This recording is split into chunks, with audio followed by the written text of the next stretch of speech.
क्या है, हर किसी ने रोजमेरी रोजमेरी लगा के रखा हुआ है। एक काम करती हूँ, पीआरपी ट्रीटमेंट ले लेती हूँ, इससे बाल भी नहीं झड़ेंगे और सारा झंझट ही खत्म हो जाएगा। या फिर केमिकल ट्रीटमेंट करा लेती हूँ, बालों में फ्रिज ही नहीं रहेगा तो बाल टूटेंगे ही नहीं।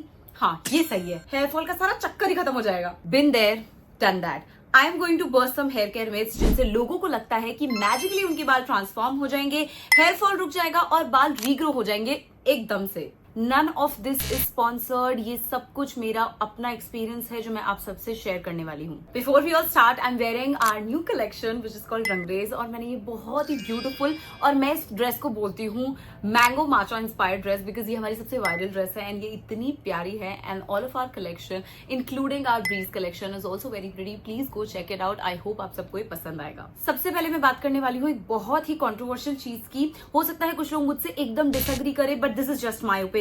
पीआरपी एंड जीआरपी, ये ट्रीटमेंट बेसिकली क्लेम करते हैं कि आपके बाल वापस उग जाएंगे, ये वो। And I have done it, Suraj has also done it. Suraj का प्रॉपर एक मैंने वीडियो बनाया हुआ है, if you want to check that out, मैं डिस्क्रिप्शन में दे दूंगी। आपको और थोड़ी जानकारी चाहिए, you can totally watch that. Let me give you a quick review, क्योंकि सूरज ने पहले करवाया था, फिर मैंने भी करवाया था। I just wanted to know the hype around it कि भाई क्या सच में ऐसा हो रहा है, लाइक फिर तो क्या ये तो वरदान हो गया। पीआरपी बेसिकली इस प्लेटलेट रिच प्लाज्मा, आपका खुद का ब्लड निकालेंगे, उसके बाद उसको प्रोसेस करेंगे, उसमें से प्लेटलेट रिच प्लाज्मा निकालेंगे और वो आपकी स्कैल्प में इंजेक्ट करेंगे। एंड उससे पहले आपकी स्कैल्प को थोड़ा नम भी कर देंगे, बट वो पार्शली नम होती है, पूरी नम नहीं होती। थोड़ा सा पेनफुल प्रोसीजर है, बट अगर थोड़ा बहुत पेन लेके अगर आपके बाल वापस आ जा रहे हैं, then I think it's worth that pain. But क्या इसके रिजल्ट्स हैं, आ रही हूं मैं उसके ऊपर भी, don't worry. And what is GRP? GRP is basically वो जो आपका प्लाज्मा होता है उसमें कुछ ग्रोथ फैक्टर्स डाल देते हैं जो लैब टेस्टेड होता है, जिससे आपके बालों को ग्रो करने में और हेल्प मिलेगी। जैसे मैंने बताया, आई डिड इट। सबसे पहले तो ये कॉस्टली प्रोसीजर है, एक सिटिंग का 5 से 8 हजार रुपया, और मैंने 4 सेशन लिए हैं, मुझे 4 ही रिकमेंड किए थे। सबसे पहले तो जो पेन है वो उसके बारे में मैं डिस्कस नहीं करना चाहती, बिकॉज मुझे बहुत ज्यादा हुआ था। मैंने इसे भगवान का नाम ले लेके करवाया था। सबसे पहली चीज जो मैं तुम्हें बताना चाहती हूँ is during this procedure which nobody will tell you, आपके बाल टूटेंगे, ठीक है। बट मुझे बाद में ये चीज डॉक्टर ने बताया that it's normal, and I was like okay, but any procedure that involves hair fall is I am not really signing up for that. मुझे पहले पता ना होना चाहिए था, नहीं पता था, कोई बात नहीं, चलो टूटने दो। हो सकता है ये कुछ मतलब स्टार्टिंग वाली जो फेज होता है, जैसे मेरा ऑक्सीजन आप यूज करो तो स्टार्टिंग शेडिंग फेज होता है, वैसे कुछ शेडिंग फेज हो। मैंने करवाया, मेरे बाल एक दिन टूटे, 2 दिन टूटे, कोई बात नहीं, मेरे को हेडेक रहा, कोई बात नहीं। I waited for 4 sessions. चौथा सेशन कंप्लीट हुआ, उसके बाद उन्होंने मुझे कुछ मेडिकेशन वगैरह दी, मैंने वो लेना चालू किया। मतलब सेशन और दवाइयां मिला के अच्छा खासा मेरा मतलब ये मान लो 50-60 हजार रुपए के ऊपर इसका पूरा मामला चला गया। And I was being very hopeful. I waited for 1 month 2 month कि कुछ हो जाए। दूसरे महीने तो चलो मैंने I lost my mind only कि यार क्या है, मतलब why did I even do it, क्योंकि मेरे बाल टूट गए, मुझे ग्रो होते हुए कहीं नहीं दिख रहे, कुछ भी नहीं दिख रहा। And I told that doctor कि मैंने कहा चलो आप ये चीज कर रहे हो, बट एटलीस्ट आप patience, because you know when you go to a clinic and you say कि मुझे पीआरपी करानी है, मुझे मेरे बालों के लिए कुछ करना है, वो आपको ऐसे बिफोर आफ्टर दिखाएंगे। बट भाई मेरे को समझ नहीं आ रहा कहां से आ रहे हो बिफोर आफ्टर, क्योंकि मेरे लिए it didn't work. I waited for so much time and I was being so patient because I was really hopeful, but honestly मेरे लिए कुछ काम नहीं किया ये। I don't know if anyone ever got any results, लेकिन ना सूरज को कोई फायदा हुआ, ना मुझे कोई फायदा हुआ। मेरे बाल हाई पोरोसिटी है, उसके बाद लो पोरोसिटी है, उसके भी उतने ही बाल टूटे। सोचो मतलब उसके तो इतने से बाल है, मेरे तो चलो समझ भी आता है कि लेंथ है तो क्या नाम से फ्रिजी होके निकल जाते होंगे उस प्रोसेस के अंदर, उसके इतने छोटे बाल है तो भी उसको इतनी हेयर फॉल हो रही थी। लाइक मैं तो भैया इससे बढ़िया नहीं ही कराऊं। So overall PRP for me is, मैं इसको नंबर भी नहीं देना चाहूंगी, मतलब कुछ नहीं, नेवर। अब ऐसा नहीं है कि मैं तुम्हें कह रही हूँ कि अरे पीआरपी मत कराओ। अगर तुम्हें लगता है कि तुम्हें पीआरपी हेल्प कर सकता है, जैसे कई लोगों ने मुझे बोला कि ठीक है इट हेल्प डस, जो भी है, मेरे को ये हेल्प नहीं किया, ठीक है, तो मैं उस अकॉर्डिंग तुम्हें बता रही हूँ। But what you can do instead is that hard earn money that you are about to put into PRP और जीआरपी और whatever treatments. Now what you can do with that money is also taking me to my second hair myth, multivitamins. पूरे internet पे हर जगह लोग कह रहे हैं अगर तुम्हें हेयर फॉल हो रहा है तो प्लीज मल्टीविटामिन्स लो, if you are not taking your meds, if you are not taking your multivitamins, you are totally missing out. I get it, but उसमें भी एक बहुत इंपॉर्टेंट चीज है जो लोग नहीं बता रहे हैं। मल्टीविटामिन लेने से तुम्हारे बाल झड़ना बंद नहीं होंगे, you have to understand the process. Okay, so basically before starting any medication आप डॉक्टर के पास जाते हो, राइट? मल्टीविटामिन स्टार्ट करने से पहले कोई डॉक्टर के पास नहीं जाएगा, कोई सोचेगा भी नहीं ठीक है इन्होंने ये मेडिकेशन बता दी मैं ये ले लेती हूँ, बट या मैं ये ले लेता हूँ, बट क्या आप रियलाइज कर रहे हो आपको उसकी जरूरत भी है नहीं है। अच्छा मेरे को आयरन की कमी है, मैंने आयरन के लिए मल्टीविटामिन ले ली तो मेरा काम हो गया, लेकिन अगर मेरे को उसकी कमी ही नहीं है और मैं किसी को देखकर वो मल्टीविटामिन ले रही हूँ तो मेरे को तो उल्टा हार्म ही करेगा ना। So what you have to do is, यहाँ पे मैं कहीं पे एक मेरे पास पीडीएफ है जो मैंने अपना ब्लड टेस्ट करवाया था। This blood test basically is done for कि आपके बॉडी में किस चीज की कमी है, किस न्यूट्रिएंट की कमी है, किस विटामिन की कमी है, या आपके हार्मोन्स जो है वो कितने बैलेंस्ड है कितने नहीं है, या फिर आपको थायराइड है नहीं है, वो सब कुछ आपको इस टेस्ट में पता चल जाएगा। So make sure before you start any medication आप ये टेस्ट करवाओ, उसके बाद डॉक्टर के पास जाओ, उन्हें अपना रिपोर्ट दिखाओ और उनसे पूछो कि मुझे किस चीज की कमी है। जैसे फॉर एग्जाम्पल मैं मेरी बात करती हूँ, मुझे विटामिन D3 की कमी थी जो ऑलमोस्ट हर विमेन को होती है। वो मैंने जब मतलब उससे डील करना चालू किया तब जाके मतलब मेरा हेयर फॉल नॉर्मल हुआ, बिकॉज एक पॉइंट पे I already share my story that I had a major hair fall. अभी मेरे जितने बाल है उससे 2 टाइम्स मेरे बाल हुआ करते थे, एंड आयरन की डेफिशिएंसी से, एनीमिक होने की वजह से वो सब मेरे साथ हुआ, but I cured that. And अभी रिसेंटली मुझे पता चला दैट मुझे विटामिन D3 की भी कमी है, and I started taking meds for it. मुझे एक गोली लेनी होती है हफ्ते में एक बार, and I am good to go. तो मैंने जो भी डिसाइड किया वो ऐसे ही डिसाइड नहीं कर लिया किसी को देख के, पहले मैंने अपना टेस्ट करवाया उसके बाद किया। सो मल्टीविटामिन्स आर गुड, लेकिन आपको पहले एक बार डॉक्टर से कंसल्ट करना चाहिए, अपना प्रॉपर टेस्ट करवाना चाहिए आपको किस चीज की जरूरत है किसकी नहीं है, then only you go for multivitamin, and only then आपका जो हेयर फॉल हो रहा है, आपको कोई भी स्किन डिजीज हो रही है, कुछ भी प्रॉब्लम हो रही है, वो आपको हेल्प कर पाएगा आपके हेयर फॉल में। ऐसे ब्लाइंडली तो कुछ नहीं होगा। Now I am moving to my third myth. मेरे पास एक क्वेश्चन स्नैपचैट पे एक लड़की ने पूछा था। She said my hair are too frizzy,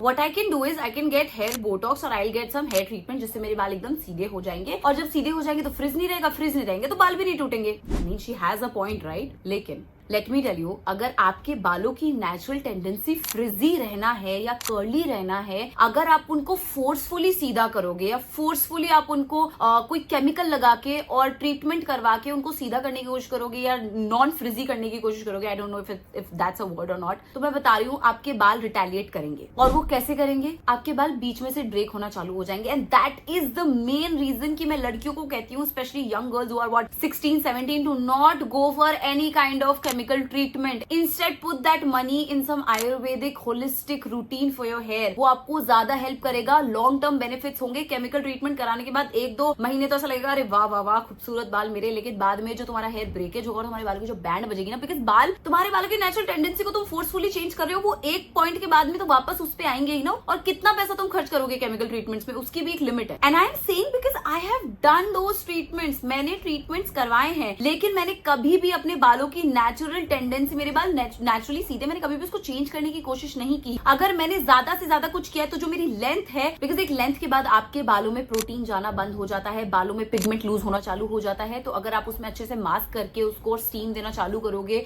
आप रेगुलर अगर हेयर स्पा भी लेते हो, I am not talking about chemical treatments here, I am talking about hair spa, अगर आप वो भी लेते हो just to maintain your length, then that is fine too. लेकिन अगर आप अपने बालों को बिल्कुल कर्ली से एकदम स्ट्रेट ही कर लोगे, लेस स्ट्रेटनिंग करवा ली मैंने तो अब तो मेरे बाल एकदम सही हो गए, it will further damage your hair really badly. अगर आपको चाहिए कि नेचुरली ऐसा कोई तरीका है जिससे मेरे बालों का फ्रिज कम हो जाए, तो मैंने फ्लेक्सीड्स जेल का जो मेरा रूटीन है ऑलरेडी चैनल पे डाला हुआ है, जाके चेक कर लो, उसको कैसे यूज करना है, कितना फ्रीक्वेंटली करना है, everything is explained very nicely, and I am telling you nothing in this world beats Ayurveda and home remedies, because ये आपको रिजल्ट तो थोड़ा धीरे देते हैं, लेकिन इनके रिजल्ट परमानेंट होते हैं, आपको कोई साइड इफेक्ट नहीं मिलता, and that's why I say Indian Ayurveda is one of the best things ever happened to India, and I said this multiple times. बाहर के जो लोग हैं उन्हें अब इंडियन आयुर्वेदा के बारे में पता चला और हम लोग केमिकल ट्रीटमेंट्स की तरफ जा रहे हैं। क्यों हो रहा है ऐसा? I mean we being from India, we have so many rich herbs जो आपके बालों के लिए, आपकी स्किन के लिए इतने अच्छे हैं, and I am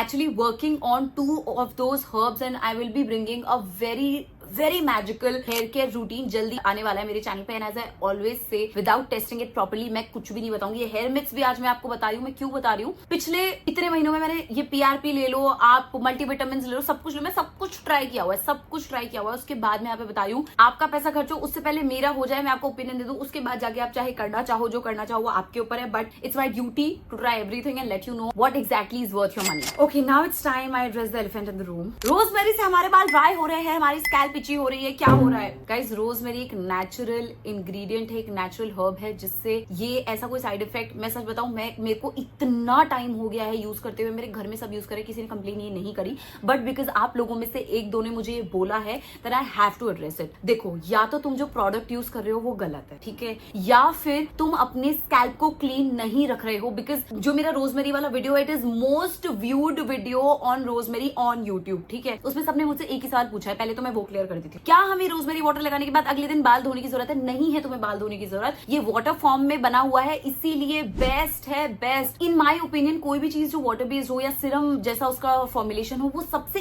easy to use है हेयर केयर में, मतलब उससे बेस्ट कुछ नहीं हो सकता, तो आपको धोने की जरूरत नहीं है। अब जो लोग कह रहे हैं कि हमें इचीनेस हो जाती है, हमारे बाल ड्राई हो जाते हैं, सबसे पहले तो rosemary water is only meant for your scalp, not for your length. अगर तुम लेंथ पे गलती से लगा भी रहे हो, आई एम सॉरी, तुम गलत कर रहे हो। रही बात स्कैल्प वालों की जिनको इचिंग हो रही है, guys you have to make sure that you are washing your hair, your scalp nicely twice a week.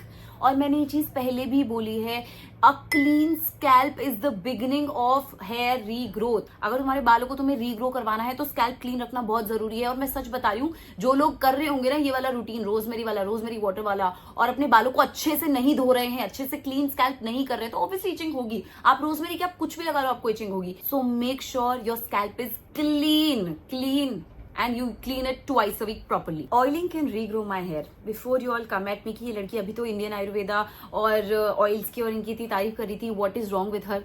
Listen, अगर तुम कोई भी रैंडम ऑयल यूज कर रहे हो अपनी लेंथ के ऊपर, बिकॉज ऑयल सिर्फ आपकी स्कैल्प के लिए नहीं, लेंथ के लिए भी होता है, तो वो सिंपली आपके बालों को, and that too if you are steaming your hair while you have oil on, that will only give nourishment and hydration to your hair. या फिर ज्यादा से ज्यादा वो आपकी लेंथ को मॉइस्चराइज करेगा, which is very very good. मतलब ऑयल का कोई नेगेटिव साइड नहीं है, मैं ये नहीं कह रही हूँ कि ऑयल खराब है, understand my point. Oiling can regrow my hair. तो अगर आपको रीग्रोथ चाहिए, नॉर्मल ऑयल से आपके बाल एकदम बढ़िया सिल्की विल्की शाइनी वानी हो जाएंगे, लेकिन अगर आपको रीग्रोथ चाहिए, then you have to use Ayurvedic oils that are proven to regrow your hair. या फिर उसके अंदर ऐसे इंग्रेडिएंट्स होने चाहिए जो आपके बालों को रीग्रो करने में हेल्प करे, जैसे कि रोजमेरी ऑयल, सेसमी ऑयल, आंवला, भृंगराज, नीम ऑयल, कैस्टर ऑयल, ये सारे एग्जाम्पल है। मतलब आपका जो ऑयल है उसमें ये इंडियन आयुर्वेदिक हर्ब्स होने चाहिए, सिर्फ और सिर्फ तब वो ऑयल आपके हेयर रीग्रोथ में कुछ रोल प्ले कर सकता है। Otherwise a oil is a oil, इससे ज्यादा वो कुछ नहीं करेगा। And obviously don't forget to give steam to your hair, ताकि वो ऑयल जो है वो आपकी स्कैल्प में अच्छे से जा पाए, पूरा नरिशमेंट आपके बालों को मिल पाए, एंड वो जो ऑयल जिस काम के लिए है, बालों को रीग्रो करने के लिए है, वो काम कर पाए। ये सिल्क पिलो वगैरह तो ये सब चोचले, इनसे कुछ नहीं होता। Guys I am telling you, मैंने पिछले 1-1.5 साल से अपने पिलो को चेंज किया है, और आपने व्लॉग्स वगैरह में देखा होगा, तो मैं एक सिल्क का पिलो यूज करती हूँ। It has major role to play when it comes to your hair and your skin. बाल कैसे, अगर आप कॉटन का पिलो अगर आप यूज कर रहे हो, तो आप देखना आपको हेयर ब्रेकेज जरूर होगा, even if you are tying your hair in a braid while sleeping. जैसे मेरे हमेशा बाल जो है ब्रेड में रहते हैं जब मैं सोती हूँ, लेकिन फिर भी आपको हेयर ब्रेकेज देखने को मिलेगा। And if you are sleeping on a silk pillow, तो आपको वो काफी हद तक कम मिलेगा। आई एम टेलिंग यू, मैंने खुद नोटिस किया है, उसके बाद मैं आपको बता रही हूँ। नेक्स्ट, आपकी स्किन, अगर आप देखो, अगर आप कॉटन पिलो पे इस तरीके से सोते हो, तो बिकॉज उसका जो सरफेस रहता है वो रफ रहता है, तो आपकी स्किन में जो फाइन लाइंस है और जो रिंकल्स है वो जल्दी पड़ सकते हैं। आप इमेजिन करो, if you are sleeping on a cotton pillow, आप खुद नोटिस करना, अगर आप कॉटन पिलो पे सोते हो तो आपके जो फेस है उसमें बहुत अलग अलग तरीके की लाइन नेचुरली बनेंगी। और अगर आप पूरी रात, जैसे मैं एक करवट सोती हूँ, तो जो लोग एक करवट सोते हैं वो फाइन लाइंस और वो जो रिंकल्स होते हैं, एक तरीके से वो फाइन लाइंस ही बाद में रिंकल्स बनते हैं, वो धीरे धीरे आपके फेस में सेटल होना चालू हो जाती है। लेकिन अगर आप एक सिल्क पिलो पर सो रहे हो, तो आपके फेस में वो फाइन लाइंस और वो रिंकल्स पड़ते ही नहीं है, बिकॉज आप एक स्मूथ सरफेस के ऊपर सो रहे हो, आपका जो फेस है वो एक स्मूथ चीज को टच कर रहा है, तो वो फाइन लाइंस ही नहीं आती हैं। प्लस आपको पिंपल्स वगैरह होने के भी चांसेस कम हो जाते हैं, बिकॉज आपकी स्किन में कहीं पे भी इरिटेशन नहीं हो रहा, कहीं पे भी फ्रिक्शन नहीं हो रहा, तो आपकी स्किन भी काफी अच्छी रहती है। So I am telling you, silk pillow case is literally a game changer. अगर किसी ने अभी तक नहीं लिया हुआ तो प्लीज, कहीं भी आपको अगर मिल रहा है, मैं नहीं कहती कि जो लिंक मैं दे रही हूँ उससे ही लो, जो भी प्रोडक्ट्स की मैं यहाँ पर बात करूंगी वो सब मैं यहाँ पे टैग कर रही हूँ, लेकिन अगर आपको लगता है मेरे को सस्ते मिल रहे हैं, जहां से मिल रहे हैं आप वहां से ले सकते हो, बट मेक श्योर आप ये चेंज करो, बहुत ही अमेजिंग चीज है। And with that we have come to an end. I hope guys जो भी चीजें मैंने बताई उससे बहुत सारी चीजें आपको सीखने को मिलेगी, एंड आपके बहुत सारे पैसे भी बचेंगे, because that's what my goal is. And यार, share this video with your friends and families, and to to people who are trying to regrow their hair, because इस चैनल पे बहुत सारा हेयर रिलेटेड स्टफ है and there is more coming and I am telling you it will be better than ever. So I hope आपको video पसंद आया हो. Video पसंद आया तो लाइक, कमेंट, शेयर, सब्सक्राइब सब कर देना. मिलते हैं नेक्स्ट वीडियो पे. बाय.